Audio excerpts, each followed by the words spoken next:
आप सबका स्वागत है हिस्ट्री एमसीक्यू वीडियो छठा में।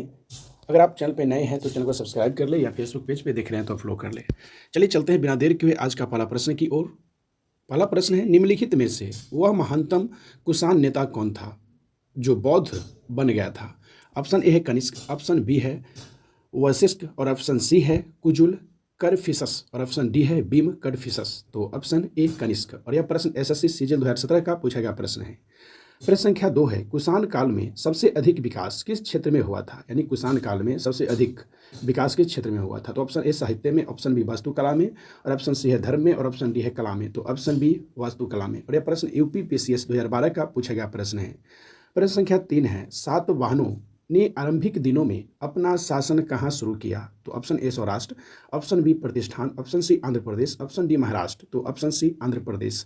और यह प्रश्न एसएससी स्टेनोग्राफर परीक्षा 2011 का पूछा गया प्रश्न है। प्रश्न संख्या 4 है, किस चीनी जनरल ने कनिष्क को हराया था? तो option A Hoti, option B Singh Wangti और ऑप्शन सी है पानयंग, ऑप्शन डी है पेनचाओ। तो ऑप्शन डी पेनचाओ। और यह प्रश्न एसएससी सीजीएल 2017 का पूछा गया प्रश्न है।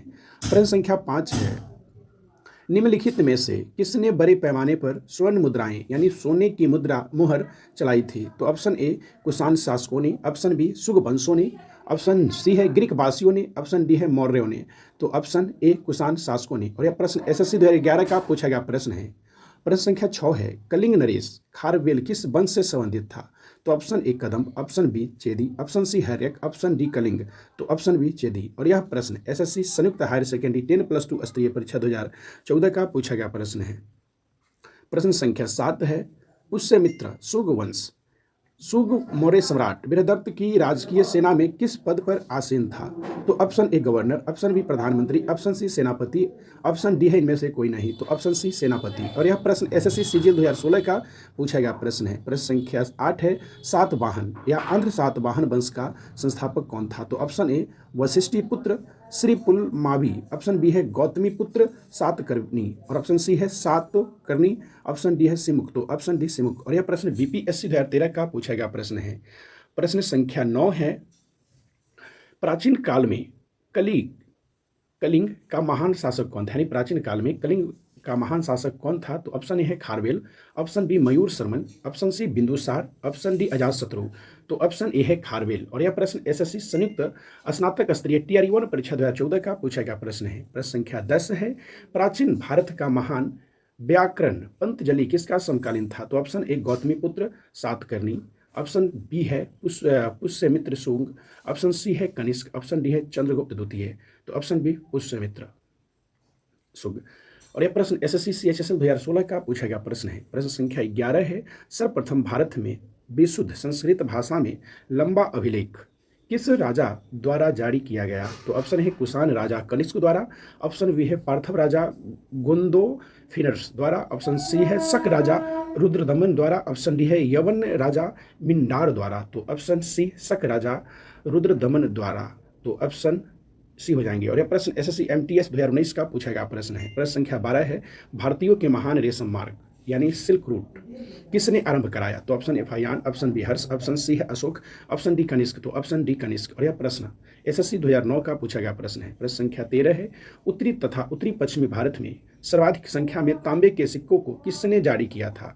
तो ऑप्शन ए कुषाणों ने, ऑप्शन बी इंडो ग्रीकों ने, ऑप्शन सी है शकों ने, ऑप्शन डी है प्रतिहारों ने। तो ऑप्शन ए कुषाणों ने। और यह प्रश्न आरआरबी एनटीपीसी 2016 का पूछा गया प्रश्न है। प्रश्न संख्या 14 है, अंतिम मौर्य सम्राट बृहदत्त की हत्या कर किसने सुग वंश की स्थापना 185 ईसा पूर्व में किया था? यानी जो मौर्य सम्राट था यानी अंतिम मौर्य सम्राट बृहदत्त की हत्या कर किसने सुग वंश की स्थापना किया 185 ईसा पूर्व में? तो ऑप्शन ए है अग्निमित्र, ऑप्शन बी है पुष्यमित्र, ऑप्शन सी है वसुमित्र और ऑप्शन डी है वाग्वत।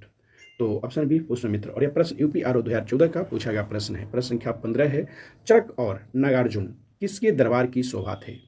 तो option A Ashoka, option B Chandragupta Maurya, option C Kanishka, option D Samudragupta. तो ऑप्शन सी कनिष्क। और यह प्रश्न एसएससी मल्टीटास्किंग परीक्षा 2014 का पूछा गया प्रश्न है। प्रश्न संख्या 16 है, शक संवत का प्रारंभ किस सम्राट के शासनकाल में 78 ईसा पूर्व में हुआ था? तो ऑप्शन ए है Ashoka, option B Harshavardhana, option C है समुद्रगुप्त, ऑप्शन डी है कनिष्क। तो ऑप्शन डी कनिष्क। और यह प्रश्न आरआरबी एनटीपीसी 2016 का पूछा गया प्रश्न है।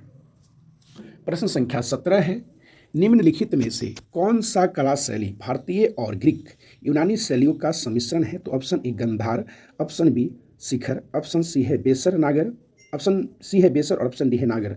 तो ऑप्शन ए गंधार। और यह प्रश्न एनडीए 2014 का पूछा गया प्रश्न है। प्रश्न संख्या 18 है, निम्नलिखित में से कौन कनिष्क के बौद्ध होने के लिए उत्तरदायी था? तो ऑप्शन ए है वसुमित्र, ऑप्शन बी है अश्वघोष, option C Nagarjuna, option D Banabhatta. तो ऑप्शन बी अश्वघोष। और यह प्रश्न एसएससी मल्टीटास्किंग परीक्षा 2013 का पूछा गया प्रश्न है। प्रश्न संख्या 19 है, तक्षशिला विश्वविद्यालय कहाँ स्थित था? तो ऑप्शन ए बांग्लादेश में, ऑप्शन बी भारत में, ऑप्शन सी पाकिस्तान में, ऑप्शन डी बर्मा में। तो ऑप्शन सी पाकिस्तान में। और यह प्रश्न आरआरबी एनटीपीसी 2016 का पूछा गया प्रश्न है। प्रश्न संख्या 20 है, कनिष्क बौद्ध धर्म की किस शाखा का अनुयायी था? यानी कनिष्क जो था वो बौद्ध धर्म की किस शाखा का अनुयायी था जिसका प्रसार उसने मध्य एशिया व सुदूर पूर्व में किया? तो option A Sahajayana, option B Hinayana, option C है परजयान, ऑप्शन डी है महायान। तो ऑप्शन डी महायान। और यह प्रश्न बीपीएससी 2018 का पूछा गया प्रश्न है।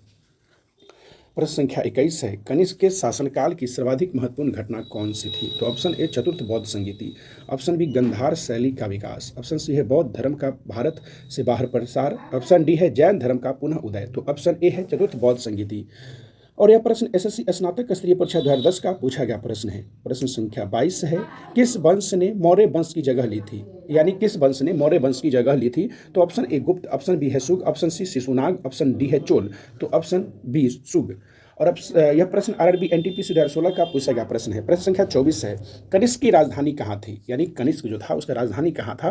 तो option A Allahabad, option B Banaras, option C जो है पुरुषपुर और ऑप्शन डी है सारनाथ। तो ऑप्शन सी हो जाएंगे पुरुषपुर। और यह प्रश्न एसएससी 2017 का पूछा गया प्रश्न है। प्रश्न संख्या 24 है, पुरुषपुर निम्नलिखित में से किसका दूसरा नाम था? तो option A Punjab, option B Patna, option C Pataliputra, option D Peshawar. तो ऑप्शन डी पेशावर, यानी पुरुषपुर जो था वह पेशावर का एक नाम था। और यह प्रश्न एसएससी मैट्रिक स्तरीय परीक्षा 2008 का पूछा गया प्रश्न है। प्रश्न संख्या 25 है, निम्नलिखित में से कौन सा अभिलेख कलिंग नरेश खारबेल से संबंधित है? तो ऑप्शन ए हाथी गुफा, ऑप्शन बी है जूनागढ़, ऑप्शन सी है नानाघाट, ऑप्शन डी है नासिक।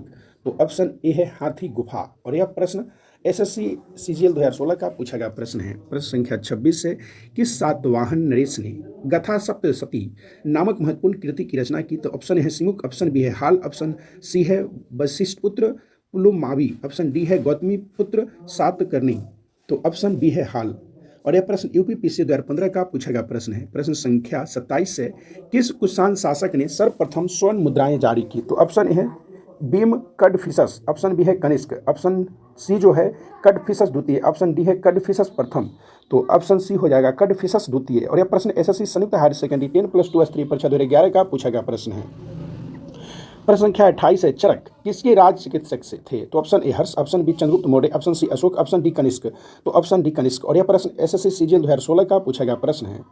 प्रश्न संख्या 29 है, सातवाहन शासकों की राजकीय भाषा क्या थी? तो ऑप्शन ए है प्राकृत, ऑप्शन बी है पाली, ऑप्शन सी है संस्कृत और ऑप्शन डी है इनमें से कोई नहीं। तो ऑप्शन ए प्राकृत। और यह प्रश्न बीपीएससी 2019 का पूछा गया प्रश्न है। प्रश्न संख्या 30 है, सर्वप्रथम रोम के साथ किन लोगों का व्यापार प्रारंभ हुआ? तो ऑप्शन ए कुषाणों का, ऑप्शन बी तमिलों एवं चेरों का, ऑप्शन सी है वाकाटकों का और ऑप्शन डी है शकों का। तो ऑप्शन बी तमिलों एवं चेरों का। और यह प्रश्न संयुक्त हायर सेकेंडरी 10+2 स्तरीय परीक्षा 2012 का पूछा गया प्रश्न है। प्रश्न संख्या 31 है, सातवाहनों के समय में मुद्रा सर्वाधिक किस धातु के बनी? तो ऑप्शन ए तांबा, option B protein, option C है सीसा, ऑप्शन डी है स्वर्ण। तो ऑप्शन सी सीसा। और यह प्रश्न एसएससी सीएचएसएल 2016 का पूछा गया प्रश्न है। प्रश्न संख्या 32 है, विक्रम संवत कब से प्रारंभ हुआ? यानी विक्रम संवत का प्रारंभ काल। तो ऑप्शन ए 78 ईस्वी, ऑप्शन बी है 72 ईसा पूर्व, ऑप्शन सी है 56 ईसा पूर्व, ऑप्शन डी है 58 ईसा पूर्व। तो ऑप्शन डी 58 ईसा पूर्व। और यह प्रश्न एसएससी सीएचएसएल 2016 का पूछा गया प्रश्न है। प्रश्न संख्या 33 है, भारतीय रंगमंच में यवनिका यानी पर्दा का शुभारंभ किसने किया? यानी भारतीय रंगमंच में यवनिका यानी पर्दा, यवनिका का अर्थ होता है पर्दा, का शुभारंभ किसने किया? तो ऑप्शन ए यूनानियों ने, ऑप्शन बी कुषाणों ने, ऑप्शन सी है शकों ने, ऑप्शन डी है पार्थियनों ने। तो ऑप्शन ए यूनानियों ने। और यह प्रश्न यूपीपीसीएस 2014 का पूछा गया प्रश्न है। प्रश्न संख्या 34 है, बुद्ध की खरी प्रतिमा निम्न में से किस काल में बनाई गई? तो ऑप्शन ए गुप्त काल, ऑप्शन बी है कुषाण काल, ऑप्शन सी मौर्य काल, ऑप्शन डी गुप्तोत्तर काल। तो ऑप्शन बी कुषाण काल। और यह प्रश्न सीजीपीसीएस 2011 का पूछा हुआ प्रश्न है। प्रश्न संख्या 35 है, शुंग वंश के बाद किस वंश ने भारत पर राज किया? यानी शुंग वंश के शासन के बाद भारत पर राज किसने किया? तो option A Satavahana, option B Kushana, option C Kanva, option D Gupta. तो ऑप्शन सी कन्नव। और यह प्रश्न IAS प्री एग्जाम 1997 का पूछा गया प्रश्न है। प्रश्न संख्या 36 है, मौर्य उत्तर काल में किसने भारत में हिंद यूनानियों राज्य की स्थापना की? तो ऑप्शन ए गुंडाफिसस, ऑप्शन बी है मिर्थाडेटस, ऑप्शन सी है मिनांडर, ऑप्शन डी है डेमेट्रियस। तो ऑप्शन डी डेमेट्रियस। और यह प्रश्न BPSC 1994 का पूछा गया प्रश्न है। प्रश्न संख्या 37 है, चार धातुओं सोना, चांदी, तांबा एवं सीसा के सम्मिश्रण से बनने वाले सिक्के को क्या कहा जाता है, यानी कहा जाता था? तो कासार्पण, ऑप्शन बी है पल, option C Shatamana, option D Kanishka. तो ऑप्शन ए है कार सापन। तो और यह प्रश्न BPSC 2000 का पूछा गया प्रश्न है। प्रश्न संख्या 38 है, किस संग्रहालय में कुषाण कालीन मूर्तियों का संग्रह अधिक मात्रा में है? तो ऑप्शन ए मुंबई संग्रहालय, ऑप्शन बी है मथुरा संग्रहालय, ऑप्शन सी है मद्रास संग्रहालय, ऑप्शन डी है दिल्ली संग्रहालय। तो ऑप्शन बी मथुरा संग्रहालय। और यह प्रश्न SSC 2014 का पूछा गया प्रश्न है। प्रश्न संख्या 39 है, प्राचीन काल में भारत पर आक्रमणों के संबंध में कौन सा सही कला अनुक्रम है? तो ऑप्शन ए शक, यूनानी, कुषाण, ऑप्शन बी है यूनानी कुषाण शक, ऑप्शन सी है यूनानी शक कुषाण, ऑप्शन डी शक कुषाण यूनानी। तो ऑप्शन सी यूनानी शक कुषाण। और यह प्रश्न उत्तराखंड PCS प्री एग्जाम 2016 का पूछा गया प्रश्न है। प्रश्न संख्या 40 है, त्रतार यानी मुक्तिदाता की उपाधि किस वंश के शासकों ने धारण किया? तो option A Parthian, option B हिंद यवन, ऑप्शन सी है कुषाण, ऑप्शन डी है शक।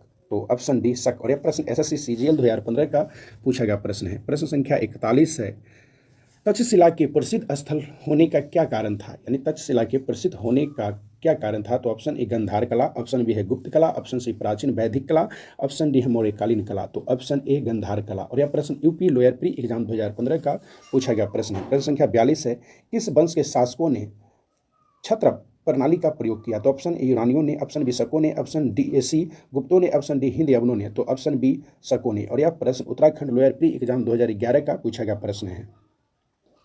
और यह प्रश्न लास्ट था। अगर आप चैनल पे नए हैं तो चैनल को सब्सक्राइब कर लें, या फेसबुक पेज पे देख रहे हैं तो फॉलो कर लें, ताकि आपको आने वाले वीडियो की जानकारी समय बाय समय वीडियो की नोटिफिकेशन के माध्यम से मिलता रहे।